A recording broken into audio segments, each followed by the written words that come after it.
सोचो, वर्ल्ड का सबसे बड़ा प्रोडक्शन हाउस, सबसे बड़ा यूनिवर्स, सबसे बड़ी फिल्म फ्रेंचाइज, सबसे बड़े डायरेक्टर्स, एक्टर्स, सबसे बड़े रिकॉर्ड सेट करने के बाद, सबसे बड़ी लेगेसी क्रिएट करने के बाद सबसे बड़ा डाउनफॉल दे, तो फिर कमबैक भी सबसे बड़ा होना चाहिए। और अगर डेडपुल खुद चिल्ला चिल्ला के कह रहा है कि मैं मार्वल का मसीहा हूँ, मैं मार्वल का जीसस हूँ, मैं मार्वल का कमबैक करवाऊंगा, तो कमबैक होना ही चाहिए, वरना बहुत बड़ा पोपट हो जाए। इस जस्ट द सेम लाइक कि मुझे एक सुपरस्टार बनना है, लेकिन मैं इस चीज़ का पूरे गाँव में डिंडोरा पीटता फिरूंगा, और फिर अगर नहीं बना तो लोग मजाक बना बना कर मेरा जीना हराम कर देंगे। धोबी का कुत्ता ना घर का ना घाट का। तो ये सिंपल सा रूल जो मैं फॉलो कर रहा हूँ, वो मार्वल क्यों फॉलो नहीं कर रहा है? Because no doubt Deadpool fourth wall को ब्रेक कर सकता है, लेकिन एट द एंड वो एक फिक्शनल कैरेक्टर ही है। और जब डेडपुल बोलता है कि मैं मार्वल का कमबैक करवाऊंगा, तो वो डेडपुल नहीं बोल रहा है, वो मेकर्स बोल रहे हैं, या फिर रियान को बोलने दे रहे हैं। तो सवाल यही है कि मार्वल सक्सेस मिलने से पहले ही ढिंडोरा क्यों पीट रहा है? इस चीज़ की 3 पॉसिबिलिटीज़ हो सकती हैं। पहली पॉसिबिलिटी तो ये है कि मार्वल इतना कॉन्फिडेंट है अपने कमबैक को लेके कि वो पहले ही डिंडोरा पीट देना चाहता है, ताकि फैंस लोग सारी चिंताएं छोड़कर बस उत्सव की तैयारी करें। दूसरी पॉसिबिलिटी ये भी हो सकती है कि मैं बेवजह अपने दिमाग के घोड़े दौड़ा रहा हूँ, क्योंकि ये सिर्फ इंटरटेनमेंट के लिए हो सकता है। डेडपुल ने अपनी फर्स्ट मूवी में अपने ही स्टूडियो की फाइनेंशियल कंडीशन का मजाक भी बना दिया था। और वो बाहुबली की आइकॉनिक ट्रोलिंग को तो कौन ही भूल सकता है। ओवरसीज़ में बाहुबली को कोई बाऊ नहीं देता। और ये सब रियान गोसलिंग के दिमाग की खुराफात है, और ये चीज़ सेंस भी बनाती है।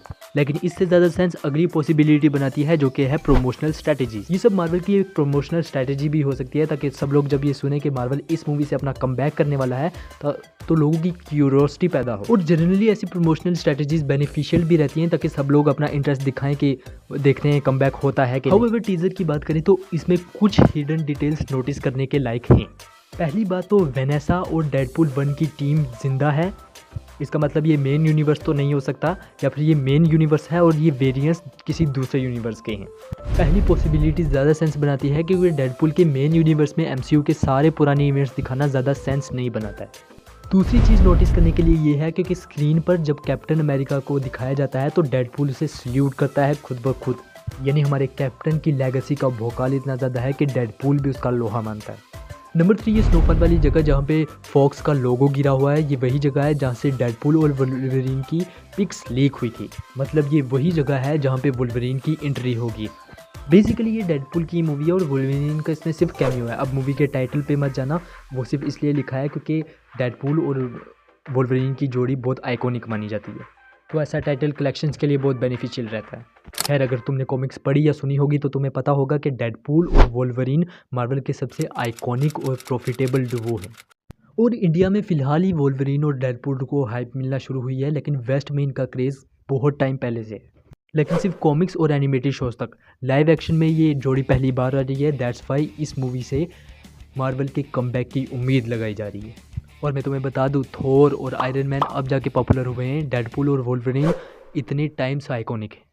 वरना तुम सोचो, थोर 4, ब्लैक पैंथर पार्ट 2 जिसके पार्ट 1 ने $1 बिलियन की कमाई की थी, डॉक्टर स्ट्रेंज 2 सब $1 बिलियन तक नहीं पहुंच पाए। स्पाइडरमैन 3 ने $1.8 बिलियन की कमाई तो की, लेकिन वो सिर्फ नोस्टैल्जिया की वजह से हुआ था, और ऐसे इवेंट्स 10 साल में कहीं एक बार ही होते हैं। हाउएवर इस मूवी को लेकर मेरी प्रेडिक्शन $2 बिलियन है, वरना $1.5 बिलियन तो ये कर ही लेगी।